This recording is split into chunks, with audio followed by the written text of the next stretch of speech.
Corinne Desrosiers, head women's lacrosse coach, heading into our second season. Ways to improve upon last year.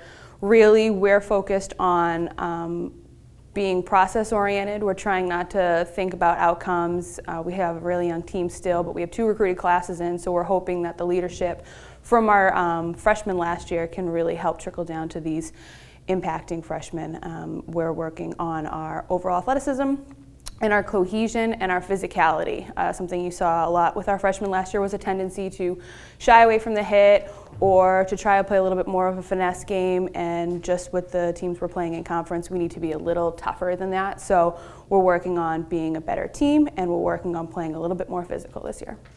Key returners would probably still be Ali Modica. She was all region player last year for us. She's a junior, so we still have 2 years with her.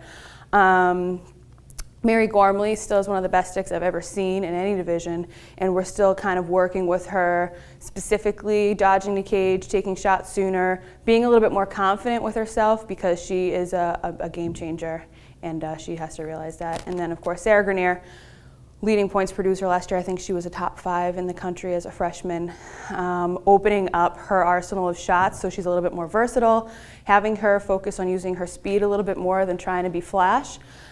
Just to bring out some more of her strengths. And of course, I think Steph Stewart in the cage. We got one of the better goalies in the South, but she was a freshman last year too. So we're working with her, and then Allie Wood on defense and Haley Hegblad on defense. They really help our backer zone, and they're going to be much louder and much more leadership driven this year.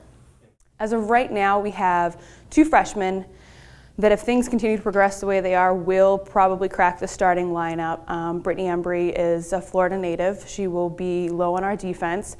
If you were to look at her, you would never know she was a defender. But she's incredibly aggressive. She's got an eye for the check. She's very quick, so if she does push out in the zone, she can get back in if she got burned. So she's someone that we're looking to incorporate right away. And then Sam Sciano was a great surprise for us. We brought her in. We were just going to throw her into the midfield mix, and right away she showed us that she wanted it more than most of them out there. So she's really quick. She's got a good stick. And we're working on freshman tendencies. We will, obviously, we're going to play 90% of the best teams in the South region. It's a way to shake the waters up. It's a way to kind of get yourself recognized nationally, and in order to make NCAAs in another year or 2, we're going to have to start producing over those bigger teams. So we have Florida Southern and Rollins in conference. Both were NCAA teams last year. We also added Lindenwood, who's a top 3 team, and they were also in the NCAAs last year. Next year we will add Limestone, and that will be the big 4. So right now we are pushing a pretty strong South schedule. Big non-conference scheduled opponents. We have, well, Lindenwood is one of them. IUP is another.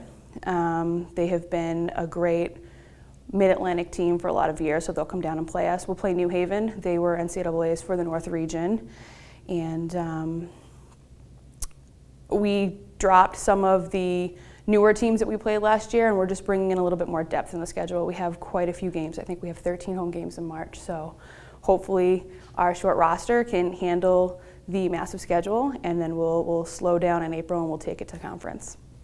Thank you.